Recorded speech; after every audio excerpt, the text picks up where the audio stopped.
Yeah, Dortmund against Lille. Stefan, I've never. Okay, well, actually, that's a lie. I have not seen. Oh, so that's also a lie. How am I gonna start this? This has been. Yeah, I found it here. This is how we're gonna do this. This Dortmund game has been the season in a nutshell. Mm. How is that? Yeah, I mean, I like how you went from saying I haven't seen a game like this in ages to saying actually no, this is Dortmund over and over and over again. Yeah. Um, yeah, it was a really disappointing performance on the whole from Dortmund. They started well, they started bright, everyone was kind of on the front foot. It felt like they were really bossing Lille around the park in the first half to the point where I thought Lille actually looked really uncomposed in defence. They were panicking. They were getting caught in possession in their own box. They weren't creating any chances at all. And Dortmund were just really in their face. And, they then scored a goal from Karim Adeyemi, which was, when was that? It was like 22 minutes into the game.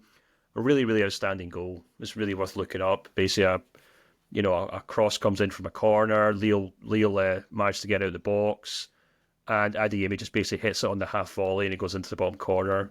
Um, and it felt like everything was just going right for Dortmund.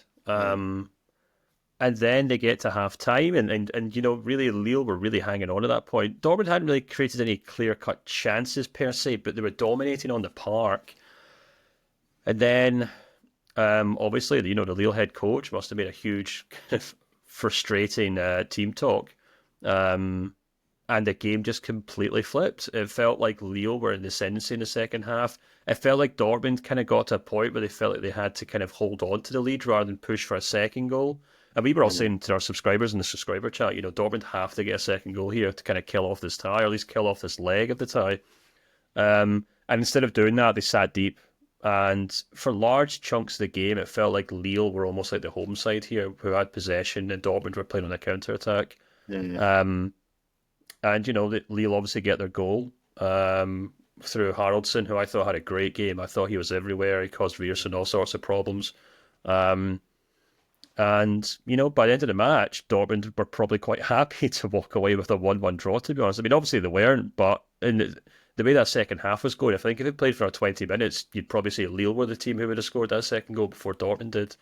And ultimately a really frustrating night for Niko Kovac's side. Yeah, I would say really frustrating. I think Dortmund threw this game away. You know, that first half, I thought it was really good football at times, and it looked like they were going to overrun this little team, and then for whatever reason, it's just at halftime, whatever good principles this team had, they were completely thrown out of the window. I thought it was some really interesting how Kovac reshuffled his lineup a little bit.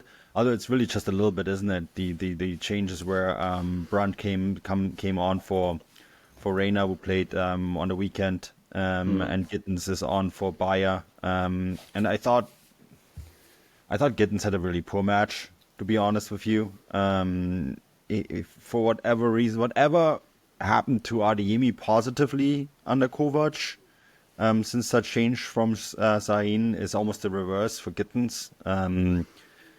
There was a time not that long ago when we talked about him world class and all that sort of stuff. Well, we didn't. There's people that said that. And The Dortmund accountants.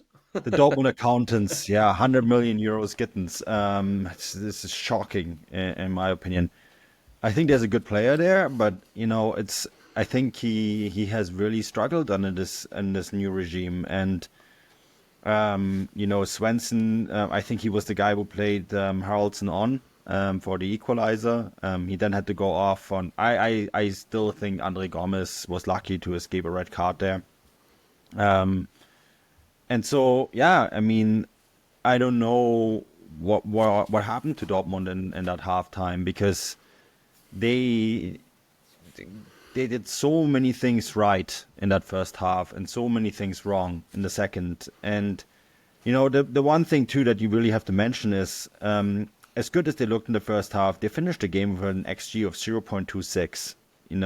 That's not good. Lille had some really good opportunities. Jonathan David was absent in the first half and then really came to his own in the second half, caused a whole bunch of problems.